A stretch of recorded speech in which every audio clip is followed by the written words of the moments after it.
Tonight we are reading and seeing chilling new accounts of the night 9 people were murdered at Emmanuel AME Church. Charleston police released the documents today after a judge partially lifted a gag order in the case. They contain photos from the scene as well as reports from several law enforcement agencies.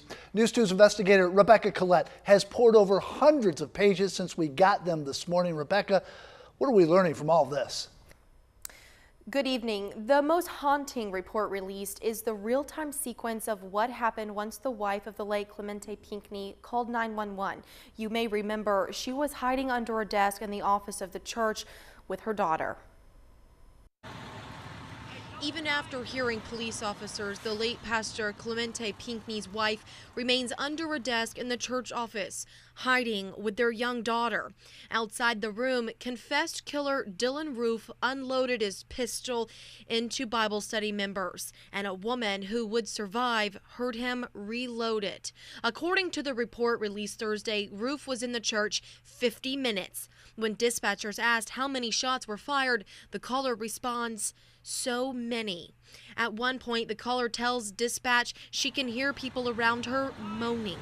One of the responding officers describes the scene with Bibles scattered around the dead.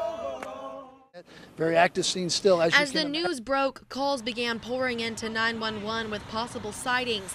One of a man changing his clothes on the street, another of a man jumping the fence at the church. It was 6:30 the morning after the shooting. A friend of the shooters calls to identify him, Dylan Roof. With a picture and a car description, a woman who'd seen the news follows Roof in her car while on the phone with 911.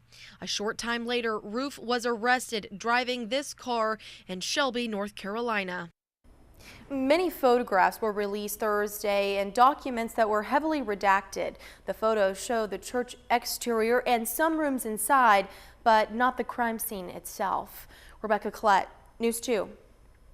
Tough to hear, tough to read. Thanks, Rebecca. Most recently, Roof was appointed a third lawyer to represent him.